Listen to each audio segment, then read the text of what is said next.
किंच, और भी देखिए कह रहा है, कह रहे कि दूसरी बात यह है कि भवतु कदाचित भ्रमादिना पुरुषे इच्छा विषयत्वं दुःखाभावस्य श्रुतिस्तु मोहनाशिनी कथम सिद्धस्य फलत्वं प्रतिपादयेत् तरति शोकमात्मवित् विद्वानं हर्ष शोकौ जात इत्यादि। करेंगे चलो कहीं कहीं भ्रमादि के निवृत्ति भी पुरुष का विषय हो जाता है और उससे भी दुख का अभाव हो जाता है। कई बार भ्रम के कारण दुख होता है और भ्रम की निवृत्ति हो जाने पर वो दुख का अभाव हो जाता है। जैसे रज्जु में सर्प का भ्रम हो जाए और वो भ्रम की निवृत्ति हो जाए, वो भ्रम ही दुख दे रहा था सांप बन करके, तो सांप से भय लग रहा था, लेकिन भ्रम टूट गया तो दुख, भय रूपी दुख खत्म हो गया। तो यहाँ पर भ्रम ही दुख का कारण है। तो चलो करें कदाचित तो हो जाए, ठीक है, मान लें आपके तर्क से ऐसा आप मनवा दो कि भाई ऐसा भी है कि आत्मा में भी सुख दुख का भ्रम हो गया है, और भ्रम टूटता है जिस दिन तो फिर अपने आप को सुख दुख से रहित मानता है। परंतु इसमें तर्क ही केवल प्रमाण है क्या? तर्क से श्रुति बलवान होती है, श्रुति अनुकूल तर्क होना चाहिए। लेकिन श्रुति तो इस विषय में क्या कह रही है? श्रुतिस्तु मोह नाशिनी, मोह को नाश करने वाली श्रुति है।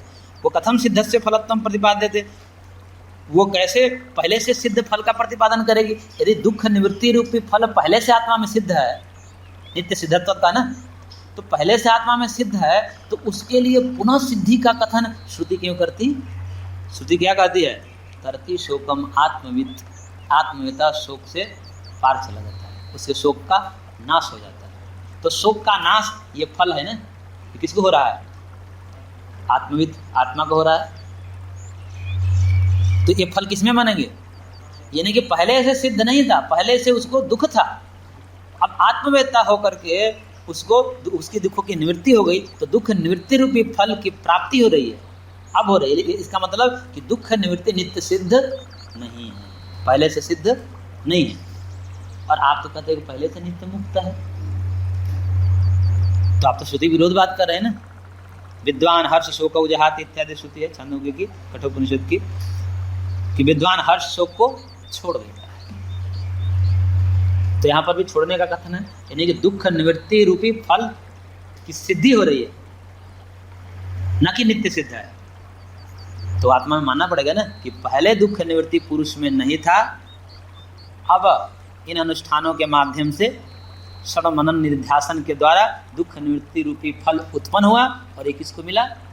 आत्मा को। चित्त आदि में नहीं मानना चाहिए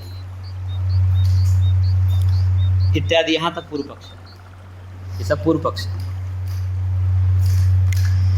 अब सिद्धांति का है, इसका जवाब दे रहे हैं। अत्र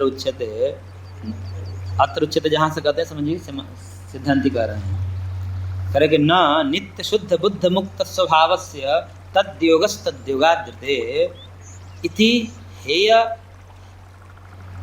हेत्वोधारक सूत्रेण एव अयम पूर्व पक्ष समाधास्यते। कह रहे कि न नित्य शुद्ध बुद्ध मुक्त स्वभाव, ये जो सूत्र आगे आएगा, ये सूत्र कैसा सूत्र है?